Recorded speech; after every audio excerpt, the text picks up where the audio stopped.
Bueno, bienvenidos, bienvenidas a los que están presentes y a los que escuchen esto en diferido. Vamos a continuar con esta serie de encuentros de la sabiduría. Hoy tenemos unas lecturas ahí que nos va a compartir Pablo primero y después vamos a estar aportando otros comentarios. Así que cuando quieras arrancar, Pablo, ahí estamos listos. Bueno, buenos días para todos y una linda jornada. Vamos a arrancar con una frase de Martin Luther King y dice: define la rectitud, defiende la verdad y Dios nunca te dejará solo.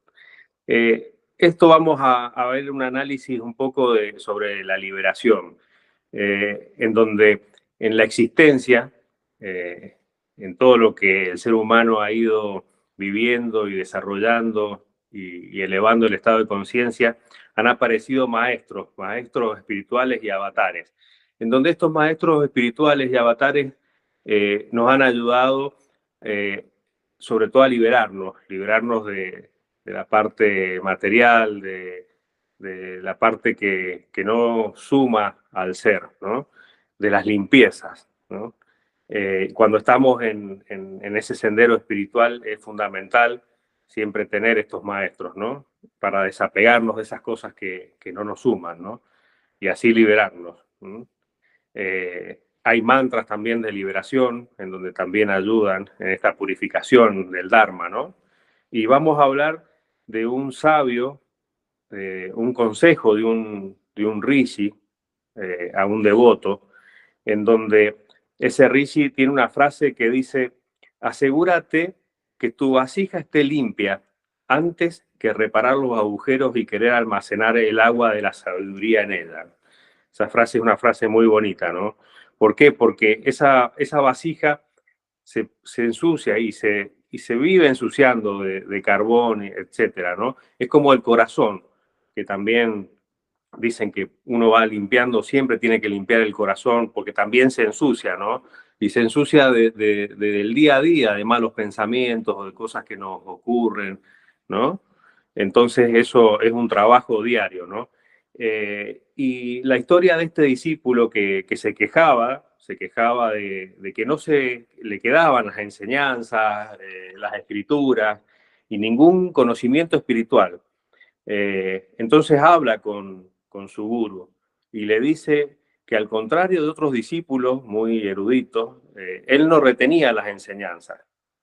Entonces su gurú le dice: trata de llenar esa vasija y sacarle el carbón y llenarla con agua y luego tráemela. Después de esto te voy a ayudar. Esa vasija parecía de mimbre porque estaba llena de agujeros, ¿no? Entonces el discípulo pensó: no creo poder lograr esto que mi maestro me pide. Pero hace caso a lo que el maestro le dice, y al ver que no podía llenarla, a pesar del esfuerzo de varios intentos, de viajes, de traslados, y no podía llegar con ese agua, le dice a su maestro que esto era imposible de llenar esa vasija. Esto que me estás pidiendo es imposible, maestro, le dice. Mira esa vasija, ¿te acuerdas cómo la llevaste?, le dice el maestro. Y es ahí donde empieza a comprender que estaba llena de carbón, estaba llena de ignorancia, estaba sucia, estaba perturbada, ¿no? Por eso es la importancia de esa limpieza. Entonces él pensó primero en reparar la vasija al ver que estaba llena de agujeros. Al ver esto el maestro y los intentos de llenarla, los viajes que hacía intentando trasladar ese agua en la vasija, esto era sadhana. El sadhana, la disciplina espiritual, ese esfuerzo, ese trabajo, esos intentos en lograr esa parte, ese trabajo espiritual. Y no era casualidad que no se le quedaran las enseñanzas espirituales, las escrituras, si esa vasija estaba sucia. El agua se iba a contaminar, ¿no? Y en el Gita y en los Puranas, en un texto dice: en el momento que se vierta ese conocimiento, esa vasija sucia se va a contaminar ese agua y vamos a utilizarla de las peores formas. Y esto viene reflejado en una enseñanza que también en el Tao se dice, ¿no? Cuando no hay un estado de conciencia alto, ¿no? Y nos dan conocimientos que no estamos preparados para recibir, que esa vasija que tenemos está sucia, ¿no? Entonces, cuando no hay una preparación todavía y esos conocimientos, podemos mal usarlos, ¿no? Y es ahí donde nos damos cuenta de que ese proceso y esa purificación es fundamental en el sendero espiritual. Que fue una bendición que ese devoto no pudiera retener todas esas enseñanzas y esas escrituras. Es importante que ese recipiente se vaya haciendo más grande para que el agua pura y cristalina de la sabiduría pueda ser vertida. El proceso de limpieza de la vasija nunca se acaba, ¿no? Por momentos en la vasija pueden caer trozos de carbón y ensuciarla y seguir limpiándola. Eso es lo que tenemos que estar siempre atentos, ¿no? En nuestro sendero espiritual y asegurarnos de limpiarla.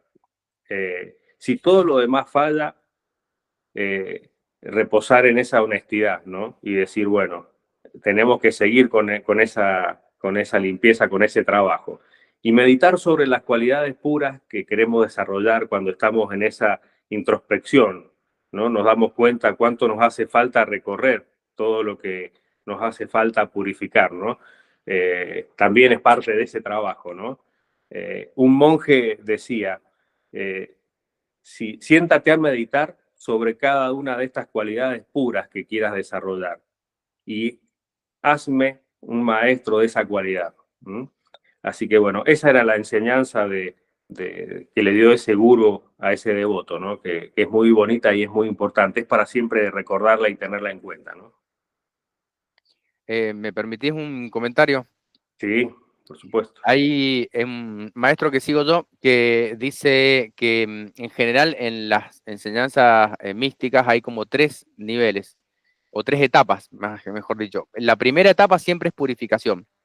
Siempre son ejercicios que hablamos de prácticas que hay que hacer para ir limpiando, por ejemplo, físicamente, energéticamente, espiritualmente, también el plano mental, emocional, todos los niveles. Y una vez que el recipiente está preparado, que sería nuestro cuerpo físico, energético y espiritual, está preparado, viene la segunda etapa que sería ascensión, que es como aumentar o incrementar, son prácticas que elevan el nivel en el que estamos.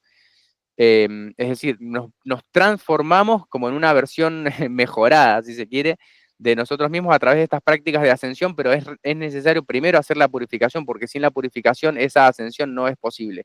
Y después la tercera etapa es el servicio, es decir, una vez que uno ya logra este nivel elevado de conciencia, supongamos, uno ya puede estar como en condiciones de estar en servicio y ayudar a otros, pero lo plantean como que esas tres etapas de desarrollo. Sin purificación, la ascensión no es posible y el servicio no va, no va a ser de la mejor manera. Muchas veces vemos personas intentando ayudar y todavía no se han purificado a sí mismas y muchas veces nos damos cuenta que no están bien, por más que la intención sea buena, a veces los métodos no son los apropiados. Hay que hacer un trabajo en uno mismo antes de querer ir a ayudar a otros. Así que bueno, es interesante esto de la purificación que estabas mencionando. Eso nomás. Bueno, si quieren que arranquemos con el capítulo siguiente del Gita. Bueno, no sé, Betty, si querés aportar algo más. Estamos. Bien. Entonces, vamos a leer el capítulo, nos toca hoy el capítulo 5. A mí me gustaría, como siempre, leer entonces unos párrafos previos de introducción. Es toda la introducción de Gandhi al Bhagavad Gita, yo voy leyendo de a poquito.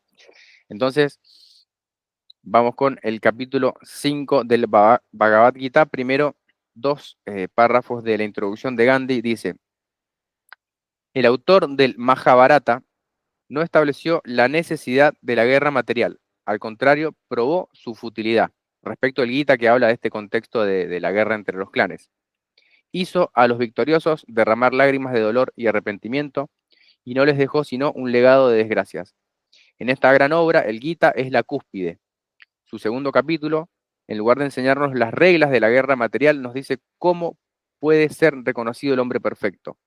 Entre las características del hombre perfecto del Gita, yo no veo ninguna que corresponda al guerrero.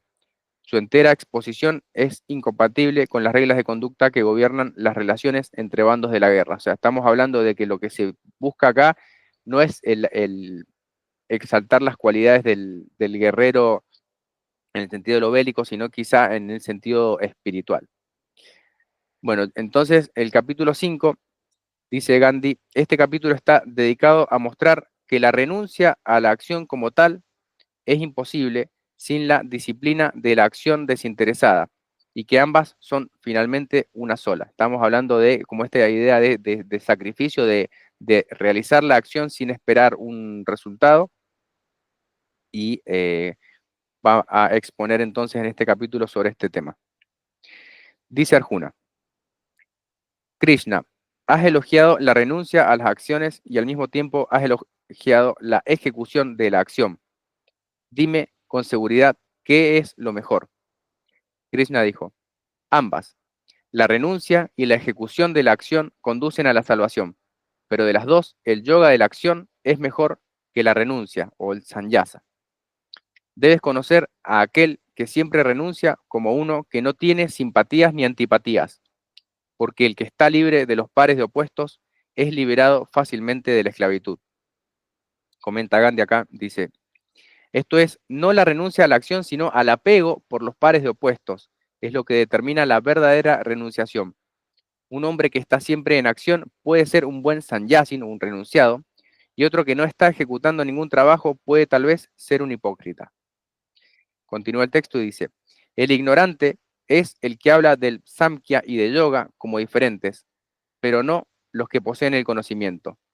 El que está firmemente establecido, aún en uno, alcanza el fruto de los dos.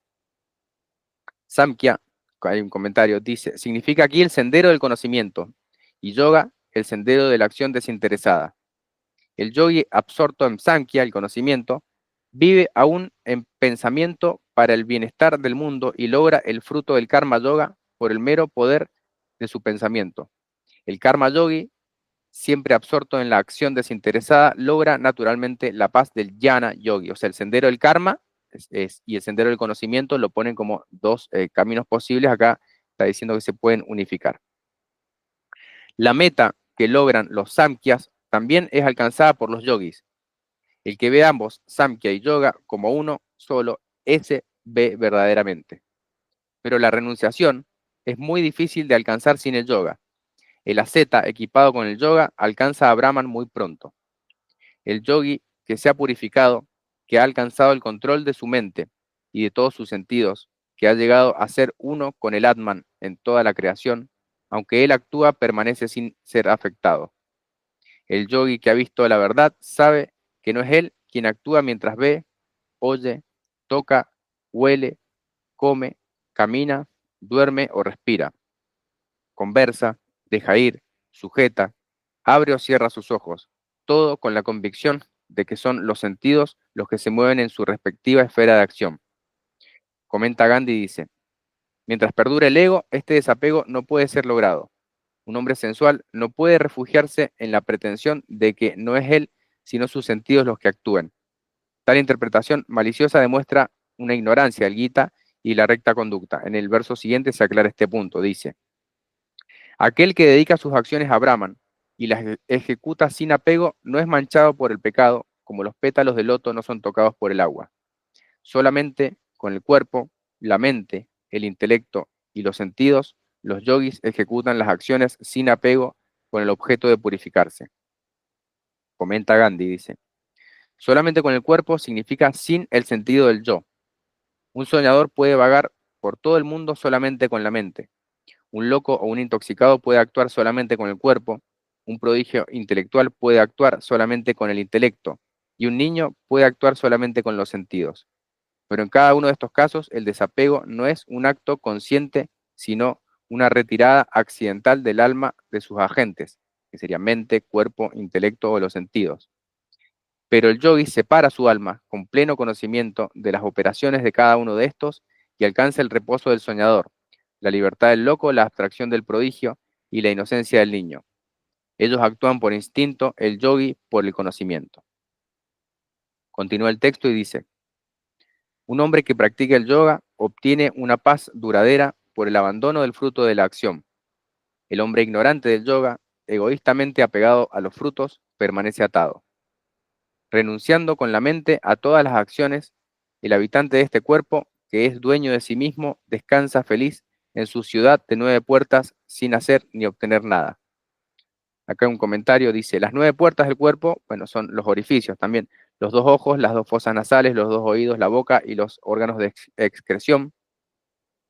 Si el portero permanece siempre alerta y realiza su tarea de dejando entrar o salir solamente los objetos que merecen ingresar o egresar, entonces se puede decir de él que no toma parte en el ingreso o egreso, sino que es un observador pasivo. Así, él no hace nada ni obtiene nada. Continúa el texto y dice: el Señor no ha creado ni al que actúa ni la acción para el mundo. Tampoco ha conectado la acción con sus frutos.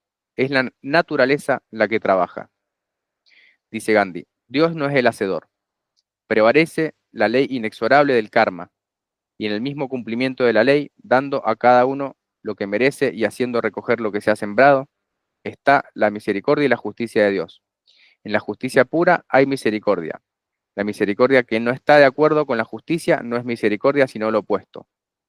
Pero el hombre no es un juez que conozca el pasado, el presente y el futuro. Así, para él, la ley es la inversa y la misericordia es la más pura justicia. Estando él mismo expuesto a ser juzgado, debe conceder a los otros lo que se concedería a sí mismo, esto es el perdón. Solamente cultivando el espíritu del perdón puede alcanzar el estado de un yogi a quien las acciones no atan. El hombre de mente balanceada es un hombre hábil en la acción. Continúa el texto y dice: el Señor no se hace cargo del vicio o la virtud de ninguno. Es la ignorancia la que nubla el conocimiento y engaña a todas las criaturas. Dice Gandhi: el engaño está en el hombre, que arrogándose la facultad de ejecutar las acciones, atribuye a Dios sus consecuencias, castigos o recompensas según sea el caso. Continúa y dice: pero para aquellos cuya ignorancia es destruida por el conocimiento del Atman, su conocimiento, como el sol, revela lo supremo. Aquellos cuyo intelecto está impregnado con aquello, cuya alma se ha unido a aquello, que moran en aquello y cuyo fin y meta es aquello, borran sus pecados con el conocimiento y van al lugar de donde no hay retorno. Los hombres de autorrealización consideran iguales a un brahmin culto y humilde, a una vaca, a un elefante, a un perro y aún al que come perros. Dice Gandhi acá. Es decir, ellos sirven a todos igualmente de acuerdo a las necesidades de cada uno. Tratar igualmente a un brahmin, que es la casta más alta, a un shuapaka, que es la casta inferior, significa que el sabio chupará el veneno de una mordedura de serpiente en un shuapaka con la misma ansiedad y prontitud que lo haría con un brahmin. Se explica esto extensamente, Gandhi lo desarrolla con la idea de que hay un sentido de igualdad en todas las personas. Dice Gandhi: no soy partidario de extinguir todas las diferencias. ¿Quién podría destruir las diferencias naturales? ¿Acaso no hay diferencias entre un brahmin, un perro y un comedor de perros? Por cierto que hay diferencia entre ellos, pero el hombre que conoce la ciencia de la vida dirá que en esencia no hay diferencia entre ellos, como no hay diferencia entre un elefante y una hormiga, un salvaje y un sabio. Un salvaje puede estar asombrado ante un sabio, pero este último no debe sentir ninguna superioridad. También hay otro punto de vista del caso.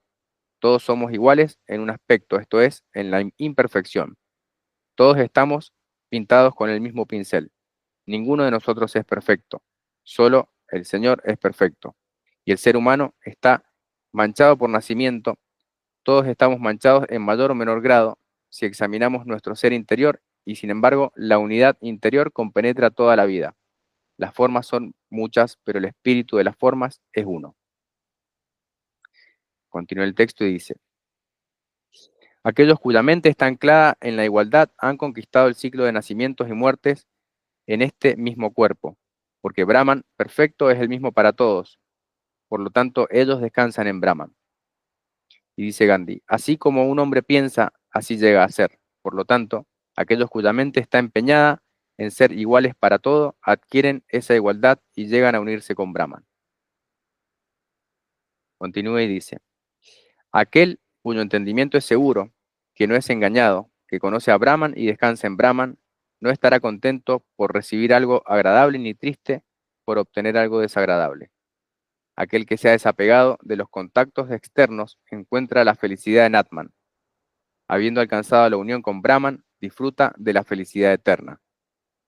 Dice Gandhi. El que aparta su interés de los objetos exteriores y lo pone en su ser interno está apto para la unión con Brahman y para la más alta felicidad. Retirarse de los contactos exteriores y fundirse en la unión con Brahman son dos aspectos del mismo estado, los dos lados de la misma moneda. Continúa y dice, porque los goces derivados de los sentidos no son más que fuente de desgracia, tienen principio y fin. El sabio no se deleita en ellos. El hombre que, aún en esta tierra y antes de ser liberado del cuerpo, es capaz de mantenerse contra la corriente del deseo y de la ira, él es un yogi, él es feliz.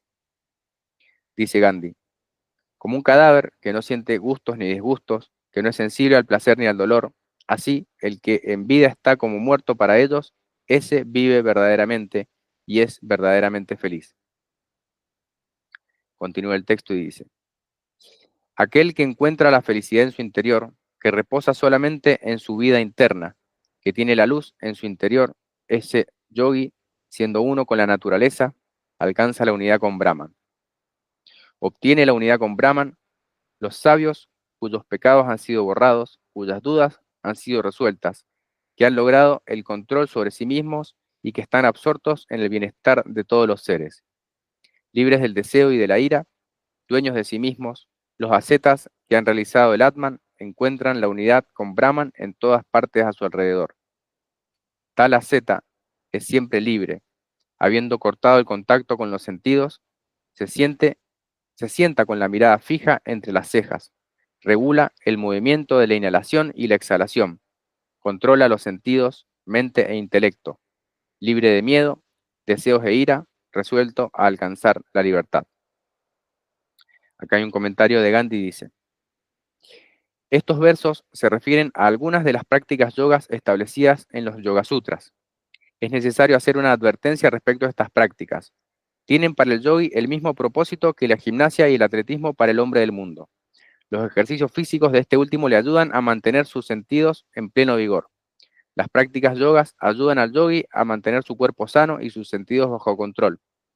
Hombres versados en estas prácticas son raros en estos días y pocos de ellos las han empleado con buenos fines. Bueno, hay que ver a quién se estaba refiriendo Gandhi en ese contexto. El que ha alcanzado la primera etapa en la autodisciplina, el que tiene pasión por la libertad y que, habiéndose liberado de los pares de opuestos, ha conquistado el miedo, puede muy bien dedicarse a estas prácticas y seguramente le serán de provecho. Solamente tal hombre disciplinado puede, por medio de estas prácticas, convertir su cuerpo en un templo de Dios. Pureza de la mente y del cuerpo son absolutamente necesarias. Sin ellas, estos procesos pueden desviar al hombre y conducirlo al abismo de la decepción. Muchos saben por propia experiencia que este ha sido el resultado en muchos casos. Por esta razón, el príncipe de los yogis, Patanjali, pone en primer lugar los yamas, los votos obligatorios, y los niyamas, los votos voluntarios, y sostiene que es apto para las prácticas yogas solo aquel que ha pasado por estas disciplinas preliminares. Los 5 votos fundamentales yamas son no violencia, veracidad, no robar, celibato, no poseer bienes materiales. Los 5 votos voluntarios niyamas son pureza externa e interna, contentamiento, estudio de las escrituras, austeridad y devoción a Dios. Finaliza el capítulo y dice, el yogi alcanza la paz cuando me reconoce como el que acepta los sacrificios y la austeridad, el gran Señor de todos los mundos, el amigo de toda la creación. Dice Gandhi. Este verso parecería estar en conflicto con versos anteriores en el mismo capítulo, donde habla de el hacedor y el no hacedor al mismo tiempo, el poseedor y no poseedor, que sería la divinidad. Él es indescriptible más allá del poder de nuestras palabras. El hombre trata de vislumbrar lo que él es, y para ello le confiere diversos atributos, a veces contradictorios. Y así termina el 5º capítulo titulado El yoga de la renunciación, en el diálogo entre Krishna y Arjuna sobre la ciencia del yoga como parte del conocimiento de Brahman.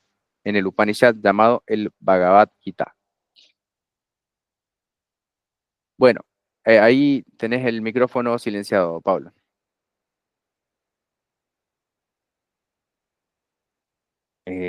No te estoy escuchando. Voy a hacer muchos comentarios para hacer ahí en este capítulo. Interesante también una de las cosas que habla sobre el alcanzar la unidad con Brahman, también siendo uno con la naturaleza. Ahí también encuentro un paralelismo con esta idea que hay en el taoísmo de cuál es el objetivo final del taoísmo. Por ejemplo, bueno, hacerse uno con el Tao, hacerse uno con la naturaleza, estar en armonía con el orden cósmico también me parece muy interesante como una forma de unión de yoga también. ¿Ibas a decir, Pablo, algo? Sí, perdón, que se me viene a la mente en donde dicen que para la divinidad no hay diferencia entre un yogi y una persona mundana, porque la esencia es la misma. Él no hace diferencia, la divinidad no hace diferencia y los ama a todos por igual, ¿no? En donde esa persona mundana va a llegar en algún momento a tener ese estado de conciencia y a llegar a esa superación, ¿no? Para llegar a la supremacía, ¿no? Del ser. Sí, o sea, sería en esencia, venimos todos de la misma fuente, como decía. También a mí me llamó mucho la atención cuando habla de alguna manera de la ecuanimidad, con esta idea de no estar apegado a los pares de opuestos, parecido a lo que planteábamos cuando estábamos estudiando el capítulo del budismo, de morar en ecuanimidad frente a sensaciones agradables o desagradables, como uno de los atributos que se busca lograr a través de las distintas prácticas que se van proponiendo. Con esta idea de, es decir, de la renuncia o el desapego al resultado, lo que yo interpreto es, independientemente del resultado, si sea, por ejemplo, favorable o desfavorable, agradable o desagradable, es realizar la acción como tal sin esperar un Un resultado en resultado. particular. Claro, sería realizar la acción con ecuanimidad. Bueno, también me llamó la atención esto el objetivo de alcanzar la liberación a través del control de los sentidos, como práctica puede ser habla de la inhalación y la exhalación, como las prácticas yogis que estaba mencionando, que cita Patanjali, y con esta idea de que pueden haber algunas prácticas que son peligrosas, tiene que ver también con esto que estábamos hablando. A veces quizás uno si no hace purificación primero, algunas prácticas más avanzadas, en lugar de elevarme, generan desviaciones. En el Qigong se habla de desviaciones de Qigong o desviaciones energéticas que generan quizás estados de conciencia alterados que no son beneficiosos. Entonces hay que siempre contar, en el mejor de los casos, con la guía de algún maestro eh, para poder hacer estas prácticas, ¿no? Hay riesgos que hay que ir siempre con una buena guía.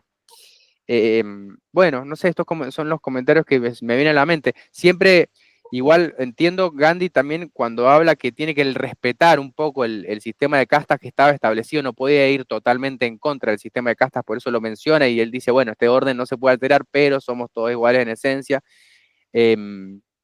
Dice cosas como siempre tratando de conciliar con el interlocutor. Yo veo que hay mucho lenguaje cristiano, por ejemplo, cuando se habla de Dios, de pecado, también porque un poco le está hablando a Occidente él, aunque no sé si esto es fruto de la traducción, habría que ver el original en inglés si usan estas mismas palabras.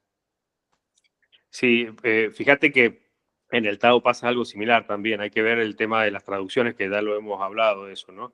Porque también hay traducciones que reflejan otro sentido del cual el autor quiso expresar, ¿no? Y bueno, en eso tenemos que ser muy cuidadosos a qué leemos y qué estudiamos, ¿no? Por ejemplo, se le hace una crítica a una parte del taoísmo en donde está cristianizado. Y el Tao, el camino, habla de las 5 religiones, en donde las enseñanzas de la divinidad bajan a través de los avatares, de los yogis, y no solamente hay un camino, sino también son 5 religiones de las que habla el Tao, ¿no? Y muchas veces por ahí han dicho, no, este camino del Tao está cristianizado. No, sino, no es que esté cristianizado, sino que habla de las enseñanzas en sí de la divinidad, en donde se ramificó en esas 5 religiones, ¿no? Y muchas veces se usan enseñanzas de esas 5 religiones. Quería aclarar un poco esto, ¿no? Buenísimo. Betty, no sé si vas a decir algo. Sí, justamente que la lectura estaba relacionado con los primeros eh, eh, momentitos que tuvimos, no sé si fueron grabados, eh, hablando de la pureza previa antes de avanzar en el camino espiritual. En yoga, asanas, que son la purificación del cuerpo, es la preparación que tenemos para nuestro camino. A partir de ahí empezamos con el control respiratorio, los pranayamas, luego pasamos a la meditación, la limpieza mental, y vamos con un proceso muy medido, por decirlo de alguna manera. No podemos saltar a la meditación, como pasa en muchos casos, porque entramos ahí en la vasija sucia, como hablábamos al principio, y empieza el ego a tomar protagonismo. A veces con un conocimiento y, por ejemplo, una asana que me sale bien, eso hace una explosión de ego que no tiene buenos resultados. Si bien la intención del yoga es purificarte, si vos no tenés una buena guía y no llevas todos los pasos, realmente el resultado no es positivo. Y se ve hoy en día mucho. Lamentablemente, que el conocimiento esté al alcance de todos es buenísimo, pero hay que ver cómo tomo ese conocimiento, cómo estoy yo en este momento para tomar este conocimiento, porque lo puedo tomar mal y realmente puedo hacer mal a muchas personas, porque empieza esa intención de ayudar, ese servicio que está mal dado. Y genera mucho conflicto mental, lo he visto, genera mucho conflicto mental, mucho apego a muchos textos y se quedan con eso, eh, se cierran. Y como hablamos de la apertura de religiones, yo creo que la unión está en el respeto a todos, a toda clase de vida, a todas las personas, a todas las religiones, y hay que tener mucho cuidado en ese punto. ¿Cómo voy avanzando? ¿Sí? Si no hay guía, yo creo que no es no es bueno avanzar si no hay una guía. Perdón, sí, Betty, está en lo que decís, se me viene a la mente esto que muchos maestros, por ejemplo, en el Tao, dicen que si uno no está preparado para recibir ese conocimiento, nos cegamos. Si nos brindan ese conocimiento en el cual todavía no estamos preparados y no lo vamos a usar tampoco para bien y tal vez lo usemos para nuestro propio beneficio, que no es así, sino para servir y para ayudar, ¿no? Y bueno, eso es muy importante tenerlo en cuenta, ¿no? Que estamos para un servicio, para ayudar, ¿no? Y para ser bien usado todo el conocimiento que recibimos, ¿no? Sí, también se me viene a la mente esta idea de que hay conocimiento quizá que es como básico, de jardín de infantes, de primaria, de secundaria, de universitario, de posgrado. Entonces, a veces, si tenemos un conocimiento avanzado y creemos que estamos listos, pero todavía no vamos a las bases, a veces, como decís, podemos realmente ir por mal camino. Yo estaba reflexionando también en esta idea de, por ejemplo, yo estoy estudiando un texto que interprete el Tao Te Ching, pero no estoy de acuerdo con el autor en algunas cosas. Si bien los comentarios son interesantes, porque habla todo el tiempo del objetivo, por ejemplo, es abrir el tercer ojo y alcanzar la iluminación. Y no necesariamente, el objetivo del budismo, por ejemplo, no es alcanzar la iluminación, es liberar el sufrimiento. La iluminación o el entendimiento es una ayuda, es un progreso, pero hay un proverbio zen que a mí me gusta mucho que dice, antes de la iluminación, juntar agua y cortar leña, después de la iluminación, juntar agua y cortar leña. Es decir, la vida sigue nada más que con otro entendimiento. Y el objetivo del taoísmo yo creo que tiene que ver con esta unión en armonía con la naturaleza, o con el cosmos, con el Tao, como le quieran llevar. Después hay distintas escuelas de pensamiento taoísta, más legalistas, más más místicas, de prácticas internas, más de alquimia, pero el objetivo es alcanzar esa armonía. No necesariamente, como dicen, bueno, alcanzar la inmortalidad es el objetivo del taoísmo. Es como decir, el objetivo del cristianismo es ser un santo que hace milagros. No, ese no. Es amarse, amar al prójimo como uno mismo y a Dios sobre todas las cosas. Es como sencillo. Bueno, entonces, después hay distintas interpretaciones, pero yo creo que si buscamos cuál es el objetivo, como vos mencionabas, las 5 religiones, no sé cuáles serán las otras 2 que me están faltando. El hinduismo supongo que será una y la quinta la puedo imaginar, pero yo creo que pueden convivir estos conceptos y uno puede perfectamente, a veces hay debates en grupos de Facebook y dicen, uno puede ser cristiano y taoísta o budista y cristiano, sí, perfectamente, en realidad no se contraponen. Lo que sí es, bueno, si uno busca y se pone fundamentalista, como decía Betty recién, a veces uno cree que el otro está equivocado y uno tiene la razón, y ahí empieza el conflicto. Hay que tener cuidado con esas posturas. Sí, perdón, se me viene a la mente algo que con el tema, ¿no? de lo que vos decías anteriormente, de dar sin esperar nada a cambio, ¿no? Quiero agregar esto. Y si ese dar sin esperar nada a cambio, si uno espera algo a cambio, y es algo de ego, ¿no? Es una acción del ego, porque si uno hace esas cosas de corazón y sin esperar nada, sino en servicio, ¿no? A los demás, es algo puro, ¿no? Y ahí no estaríamos trabajando con el ego. Eso quería agregar que se me había quedado ahí para comentarlo, ¿no?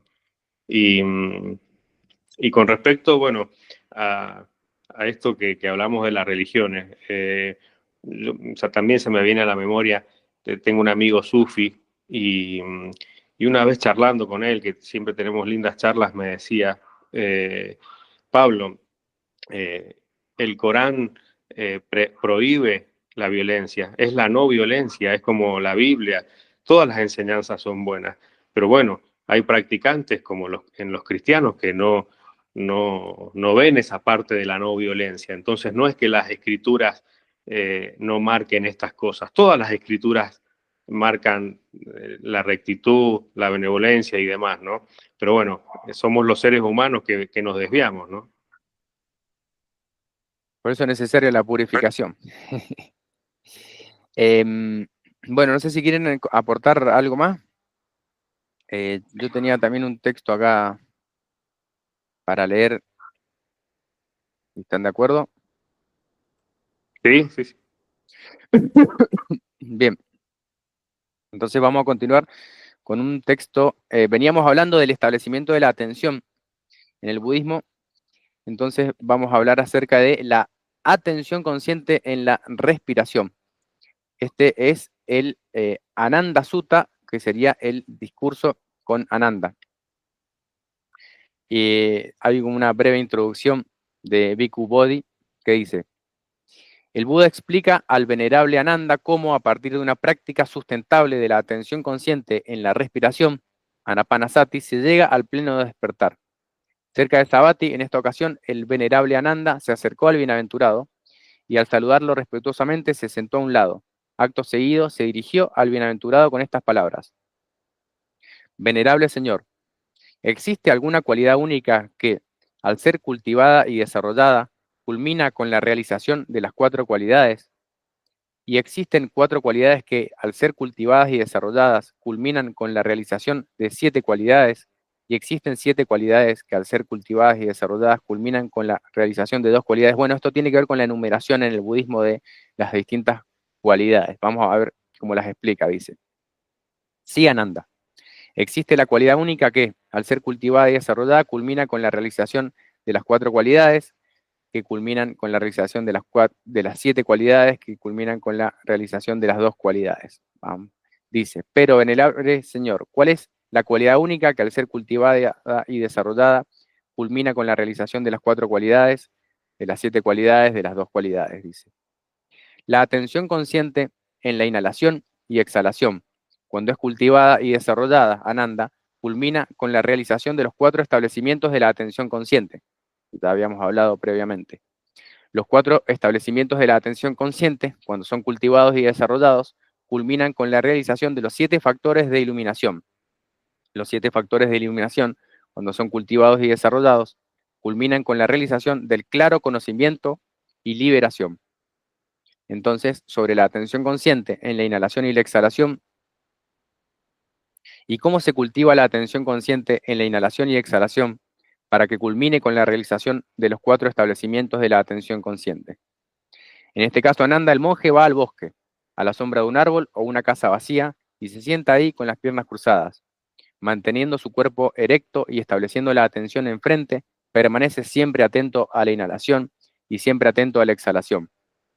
Inhalando largo, él sabe, estoy inhalando largo. O exhalando largo, él sabe, estoy exhalando largo. También cuando inhala corto, él sabe, estoy inhalando corto. O cuando exhala corto, sabe, estoy exhalando corto. Él se entrena de esta manera. Voy a inhalar experimentando el cuerpo entero. Y se entrena así. Voy a exhalar experimentando el cuerpo entero. Él se entrena de esta manera. Voy a inhalar calmando los procesos corporales y se entrena así. Voy a exhalar calmando los procesos corporales. Él se entrena de esta manera. Voy a inhalar experimentando el arrobamiento y se entrena así. Voy a exhalar experimentando el arrobamiento. Él se entrena de esta manera. Voy a inhalar experimentando el placer y se entrena así. Voy a exhalar experimentando el placer. Él se entrena de esta manera. Voy a inhalar experimentando los procesos mentales y se entrena así. Voy a exhalar experimentando los procesos mentales. Él se entrena de esta manera. Voy a inhalar calmando los procesos mentales y se entrena así. Voy a exhalar calmando los procesos mentales. Él se entrena de esta manera. Voy a inhalar experimentando la mente y se entrena así. Voy a exhalar experimentando la mente. Él se entrena de esta manera. Voy a inhalar satisfaciendo la mente y se entrena así. Voy a exhalar satisfaciendo la mente. Él se entrena de esta manera. Voy a inhalar haciendo la mente inamovible y se entrena así. Voy a exhalar haciendo la mente inamovible. Él se entrena de esta manera. Voy a inhalar liberando la mente y se entrena así. Voy a exhalar liberando la mente. Él se entrena de esta manera. Voy a inhalar contemplando la impermanencia y se entrena así. Voy a exhalar contemplando la impermanencia. Él se entrena de esta manera.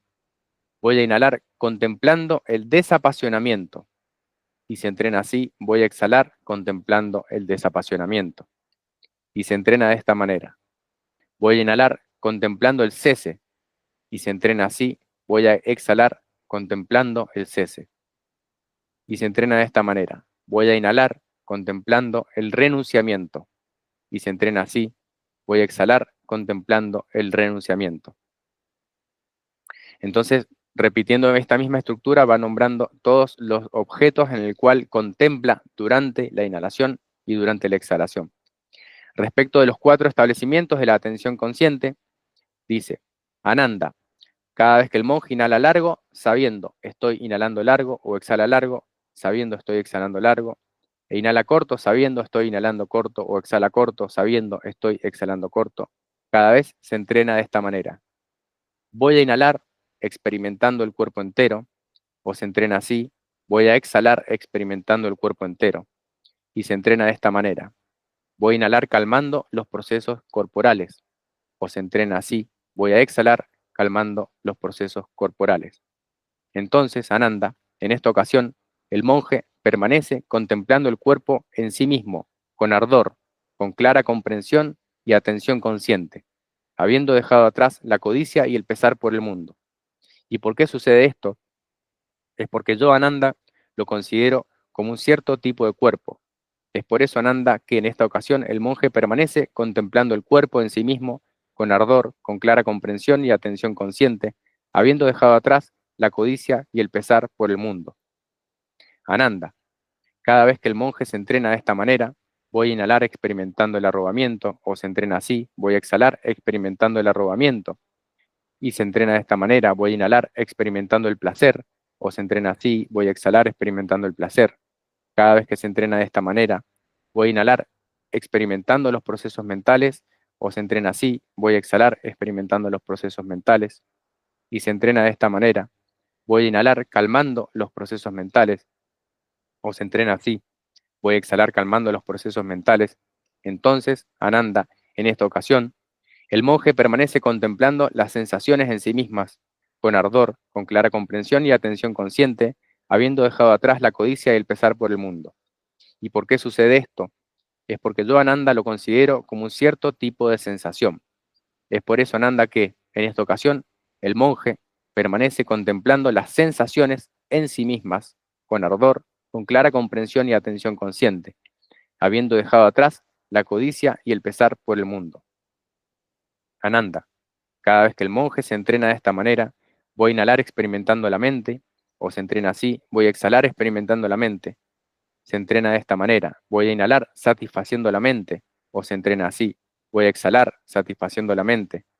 Cada vez que se entrena de esta manera, voy a inhalar haciendo la mente inamovible, o se entrena así, voy a exhalar haciendo la mente inamovible, o se entrena de esta manera, voy a inhalar liberando la mente, o se entrena así, voy a exhalar liberando la mente. Entonces, Ananda, en esta ocasión, el monje permanece contemplando la mente en sí misma, con ardor, con clara comprensión y atención consciente, habiendo dejado atrás la codicia y el pesar por el mundo. ¿Y por qué esto sucede? Porque yo, Ananda, lo considero como un cierto tipo de mente. Es por eso que en esta ocasión el monje permanece contemplando la mente en sí misma con ardor, con clara comprensión y atención consciente, habiendo dejado atrás la codicia y el pesar por el mundo. Ananda, cada vez que el monje se entrena de esta manera, voy a inhalar contemplando la impermanencia, o se entrena así, voy a exhalar contemplando la impermanencia, que se entrena de esta manera, voy a inhalar contemplando el desapasionamiento, o se entrena así, voy a exhalar contemplando el desapasionamiento. Cada vez que se entrena de esta manera, voy a inhalar contemplando el cese, o se entrena así, voy a exhalar contemplando el cese, y que se entrena de esta manera, voy a inhalar contemplando el renunciamiento, o se entrena así, voy a exhalar contemplando el renunciamiento. Entonces, Ananda, en esta ocasión, el monje permanece contemplando los fenómenos mentales en sí mismos, con ardor, con clara comprensión y atención consciente, habiendo dejado atrás la codicia y el pesar por el mundo. ¿Y por qué sucede esto? Es porque yo, Ananda, lo considero como un cierto tipo de fenómeno mental. Es por eso, Ananda, que en esta ocasión el monje permanece contemplando los fenómenos mentales en sí mismos, con ardor, con clara comprensión y atención consciente, habiendo dejado atrás la codicia y el pesar por el mundo. De esta manera, Ananda, se cultiva la atención consciente en la inhalación y exhalación, para que culmine con la realización de los 4 establecimientos de la atención consciente. Respecto de los 7 factores de iluminación, dice, y cómo Ananda se cultivan los 4 establecimientos de la atención consciente para que culminen con la realización de los 7 factores de iluminación. Ananda, cada vez que el monje permanece contemplando el cuerpo en sí mismo, con ardor, con clara comprensión y atención consciente, habiendo dejado atrás la codicia y el pesar por el mundo, en esta ocasión su atención consciente se vuelve continua e inamovible. Cuando la atención consciente es continua e inamovible, aparece en el monje la atención consciente como factor de iluminación. Entonces, el monje lo desarrolla hasta que culmine su realización. Ananda. Mientras el monje permanece atentamente consciente de esta manera, examinando e investigando el Dhamma, llega a comprender sus cualidades con discernimiento. Cuando permanece así, atentamente consciente, examinando e investigando el Dhamma, llegando a comprender sus cualidades con discernimiento, aparece en el monje la investigación de las cualidades como factor de iluminación. Entonces, el monje lo desarrolla hasta que culmine con su realización. Ananda. Mientras el monje permanece examinando e investigando el Dhamma, llegando a comprender sus cualidades con discernimiento, llega a experimentar una inagotable energía. Y cuando sigue examinando e investigando el Dhamma, llegando a comprender sus cualidades con discernimiento, acompañado de esta inagotable energía, aparece en el monje la energía como factor de iluminación. Entonces, el monje la desarrolla hasta que culmine con su realización. Ananda. Cuando en el monje aparece esta energía, brota también el arrobamiento no carnal. Cuando este arrobamiento espiritual emerge en alguien que ya posee la energía, surge en el monje el arrobamiento como factor de iluminación. Entonces el monje lo desarrolla hasta que culmine con su realización. Ananda, el cuerpo y la mente de alguien que está arrebatado de esta manera se calman. Cuando el cuerpo y la mente del monje están calmados en el arrebatamiento, aparece en él la tranquilidad como factor de iluminación. Entonces el monje la desarrolla hasta que culmine con su realización. Ananda, la mente de alguien que está feliz y cuyo cuerpo está calmado se concentra. Cuando la mente de alguien que está feliz y cuyo cuerpo está calmado está concentrada, aparece en él la concentración como factor de iluminación. Entonces, el monje la desarrolla hasta que culmine con su realización. Ananda. En esta ocasión, él supervisa la mente concentrada con ecuanimidad. Siempre que el monje supervisa la mente concentrada con ecuanimidad, aparece en él la ecuanimidad como factor de iluminación. Entonces, el monje la desarrolla hasta que culmine con su realización. Ananda. Cada vez que el monje permanece contemplando las sensaciones en sí mismas, cada vez que el monje permanece contemplando la mente en sí misma, cada vez que el monje permanece contemplando los fenómenos mentales en sí mismos, en cada caso siempre se repite esta misma estructura. De esta manera, Ananda, se cultivan los 4 establecimientos de la atención consciente para que culminen con la realización de los 7 factores de la iluminación. Para finalizar, hablando sobre el claro conocimiento y liberación, dice: y cómo Ananda se cultivan los 7 factores de iluminación para que culminen con la realización del claro conocimiento y liberación. Ananda. Este es el caso del monje que cultiva la atención consciente como factor de iluminación, apoyado en la reclusión, el desapasionamiento, el cese y la maduración en la liberación.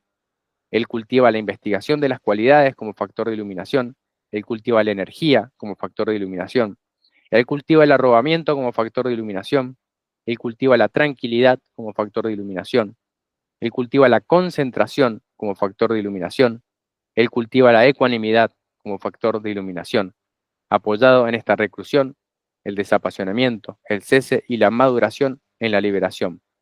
De esta manera, Ananda, se cultivan los 7 factores de iluminación para que culminen con la realización del claro conocimiento y liberación. Esto es lo que el bienaventurado dijo, y el venerable Ananda fue complacido y se deleitó en las palabras del bienaventurado.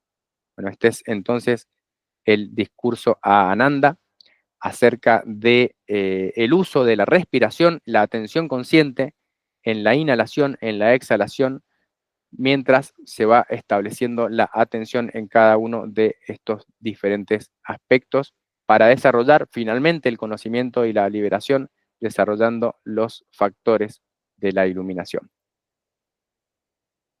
Es como interesante la estructura que tiene. Hay que recordar que esto se escribe o se redacta de esta manera por cuestiones mnemotécnicas, que sigue como una estructura, es como un canto en realidad. Seguramente en sánscrito, o en pali mejor dicho, suena más lindo, pero la recitación está armada de esta manera porque al principio, antes de bajarlo a texto, eran pasados transmitidos oralmente. Pero es interesante cómo va estableciendo como distintas etapas que van sucediéndose. Por ejemplo, aparece esta energía interna, aparece también un arrobamiento, un estado, como podríamos pensar, como exaltado de conciencia, en el cual hay que desarrollar también una tranquilidad y una concentración y ecuanimidad finalmente. Yo creo que esos son factores que si, si los tenemos, sea cual sea la práctica que estamos haciendo, son buenos indicadores. Si no tenemos ecuanimidad, no tenemos concentración, no tenemos tranquilidad, no tenemos energía, tenemos que revisar nuestras prácticas, a ver qué es lo que está pasando ahí. También habla sobre la investigación como necesaria. Bueno, hay un montón de factores muy interesantes. No sé si quieren comentar algo de esto que estuvimos leyendo.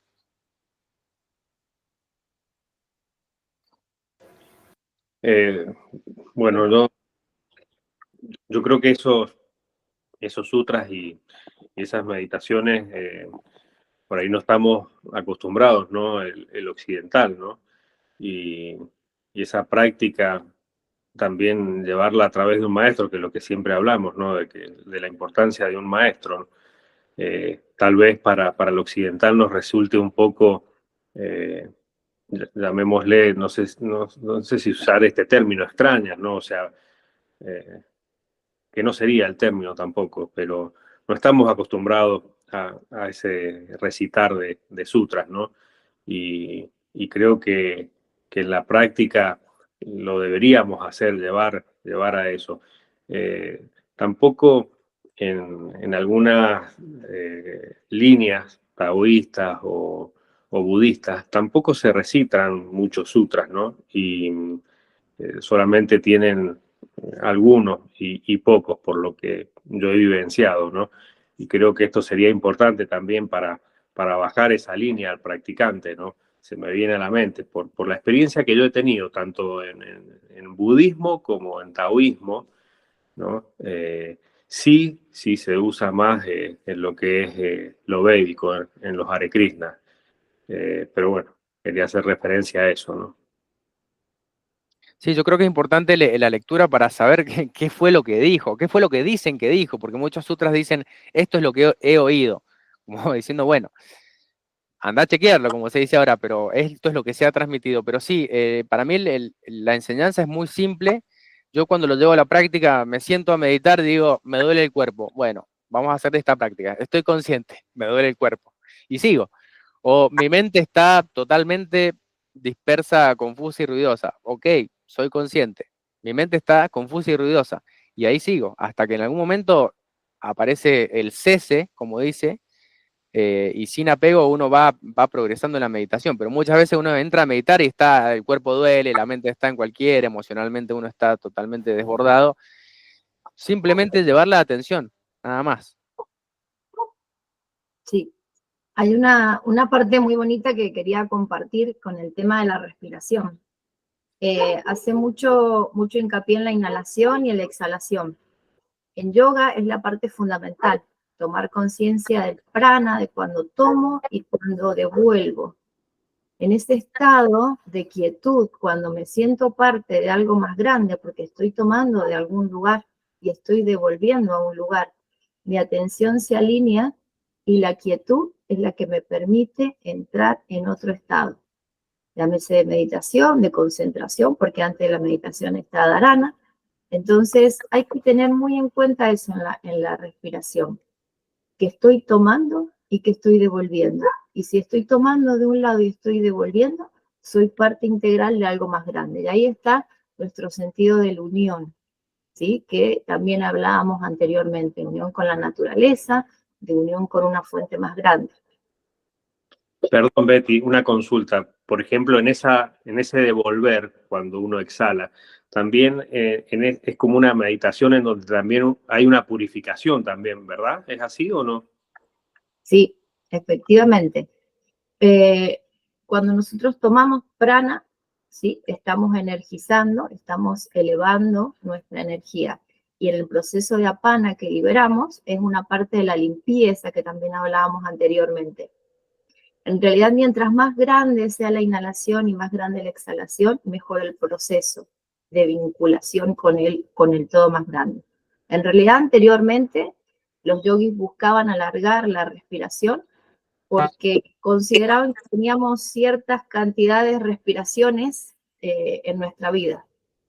Por ejemplo, teníamos, por decir un ejemplo tonto, 100 respiraciones.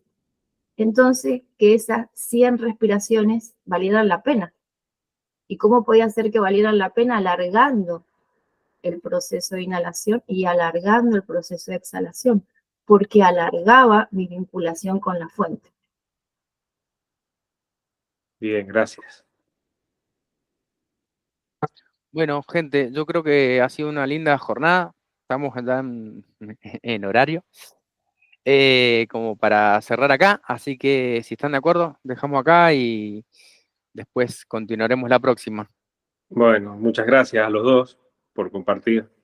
Bueno, gracias también por estar presente y para los que lo vean en diferido también, si quieren aportar algún comentario o lo que sea, acá después los leeremos. Bueno. Bueno, muchas gracias y buen domingo para ustedes también, ¿eh? Nos vemos, chau, chau. Chao.